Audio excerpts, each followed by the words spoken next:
Today we are talking about 4 things that you need to know before deciding to work as a graduate student. And the first thing you need to know is that faculty are going to ask you to do things that are outside of your responsibilities that are defined in your contract. Meaning, yes, there's a high chance that you will be in situations where people try to take advantage of you and exploit you.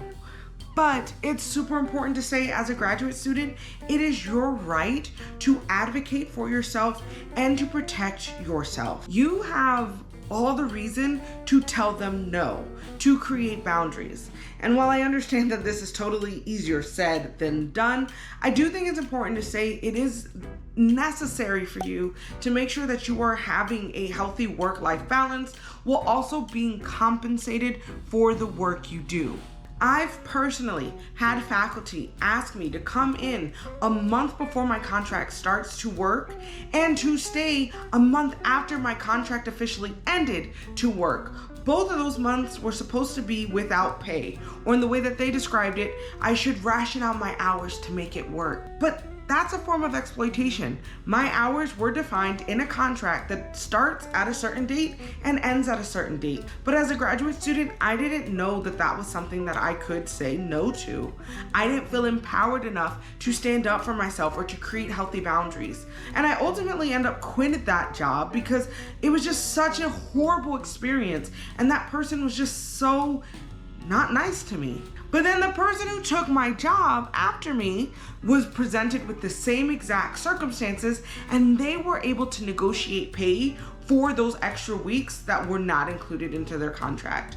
So while it is uncomfortable, it is totally necessary because faculty will knowingly exploit you or take advantage of you and hope you won't advocate for yourself. But if they're asking you to do extra work, they need to compensate you for that extra work. If they're asking you to do things that are not written in your contract, they need to compensate you for those extra responsibilities.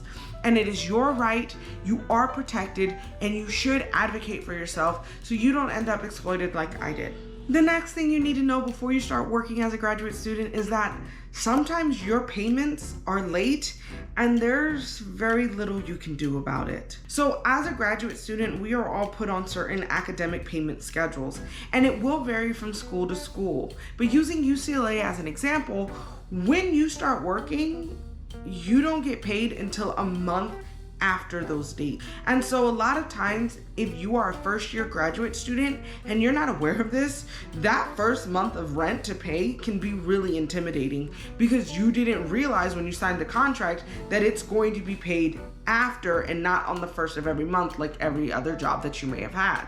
That's not the only circumstances. There may be administrative problems. They may not process you in time, or other things going on in the department or even the university at large that can impact when you're going to pay or get paid. And there's not really a lot of resources to make sure that payment comes in time. However, there are resources to help you if you're worried about eating, if you're worried about paying your rent, or things to that nature. So at UCLA specifically, we have temporary loan programs to help you with that first month's payment if you need it. There's also resources like our economic crisis response team that can help you plan or find resources, grants, support, extra monies around campus, or even Visa cards to help you pay your utilities, bills, needs, and essentials while you're trying to figure out your payment situations. Now, I'm not saying every university have these same exact structures, but your university should have something similar. So it's important that you make sure you're reaching out to your department, but also to your financial aid. And if you have any special programs that deal with financial wellness, to make sure you're in communication with them, just in case you do have a late payment, just in case you are processed late or something happens, that you're still able to pay the bills that need to get paid to help you live a sustainable and safe life. Which leads to the next thing. If you are a graduate student and you are working at your university, unless you are a part of your student union or your workers union, it is almost impossible to hold your faculty or the university accountable. Now, this can sound like a lot of propaganda, or I'm trying to radicalize radicalize you, and in a way I literally am, but also it wasn't until I've had my own adverse experiences that I realized how my treatment and my support system was completely different after I had the support of the union. And so an example connected directly to getting late payments, because of UCLA transitioning into a new payment structure, I didn't get paid for over 3.5 months.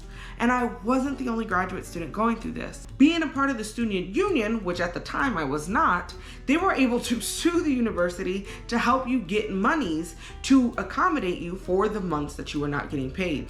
I, however, was not a part of the union, was not a part of that lawsuit, and did not receive the money that they were distributing to the graduate students who had experienced this hardship. Now, in any case, if you are a graduate student and you have a union, it's a pretty straightforward process. Usually when you get hired on, there's a paper that you sign to say, I want to join the union. They usually ask for a small percentage of your income to help pay the student union fees, and then boom, you're a part of the union.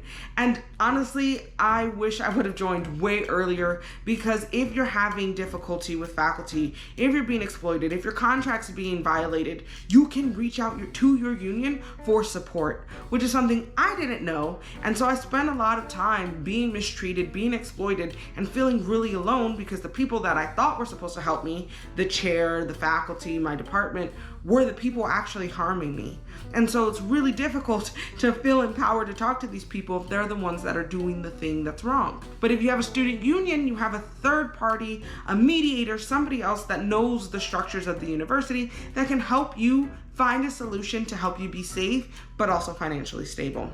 So yes, I do think you should join your student union, because they really will help you, and you never know when you might need them. The next thing you need to know before you start working as a graduate student is that your work is considered part-time. And this is significant because this is why universities pay graduate students so little.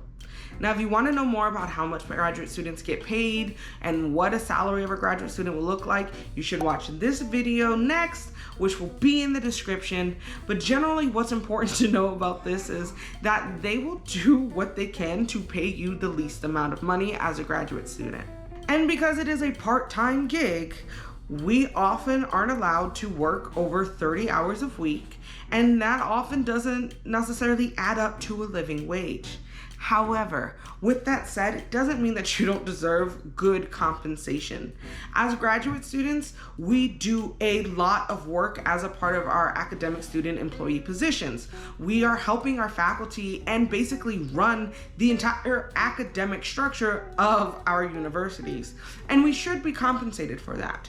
However, before you kind of buy into the conditioning that it's just part-time work, I also think it's important to say there's a lot of labor that we do as graduate students that is not considered work, but definitely benefits the university in ways that we don't benefit. And the biggest thing that we do is our research. We are paying to be graduate students there, but the university 100,000% benefits off of our research. When we publish things through our university, when we create things from our university, invent things even, a lot of those things, if they're using university materials, if they're made on campus, if they're being published through university kind of publication, are owned by the university. And us as graduate students, because we are owned by our university, the work that we produce is also owned by our university. Now, this doesn't encompass everything, and again, every department and every university has their own particular policies, but generally, yes, your big things like your master's thesis, like your dissertation thesis, like any big invention or innovation that you're doing, if you're in the STEM, if that is done at your university, in your university labs, or you publish it on ProQuest, that is the property of your university. And that's important to know, because that is labor, academic labor, that our university gets to claim, gets to use as the #1 research institution. This, our researchers do As marketing, they get to perpetuate these things, they get to write these things into their grants and build money off of our work, but we're not compensated. So it's important to also know, while our academic student employee jobs are part-times, us as researchers for the institution is uncompensated work that we're doing and should be considered. So if you ever feel guilty and I mean ever feel guilty for asking for more money, for needing more money because you live in an expensive place, for just feeling like you're being undercompensated, don't, because you constantly are doing more work for your university than your university is really doing for you. And that's generally true for most graduate students. In fact, if you want to talk about student orgs, you want to talk about events, programming, things like that, that is also uncompensated labor that graduate students engage in that help the university with their marketing, inviting more students, getting faculty to come, and the list can continue. So while we are part-time workers and that impacts our ability to get a living wage, I do think it's important that we as graduate students kind of shift our mentality to know that just because that's what they say we are worth, it doesn't actually mean that is what we are actually worth. And honestly, this is why the whole UC system is striking, because we do a lot for our universities. We support our faculty and we're expected to do our own research, but a lot of us can't afford to eat or pay rent. And this is why this conversation is important. And I hope in a very few months that this video becomes obsolete and irrelevant. But if it's not, then you still need to prepare for what is going to come next. And that's why you should watch this video next, where I talk about how grad school is funded, how funding packages are made, and the truth about being funded as a graduate student. If you found two things useful, please hit the thumbs up. Thank you so much for watching, and I will see you next week.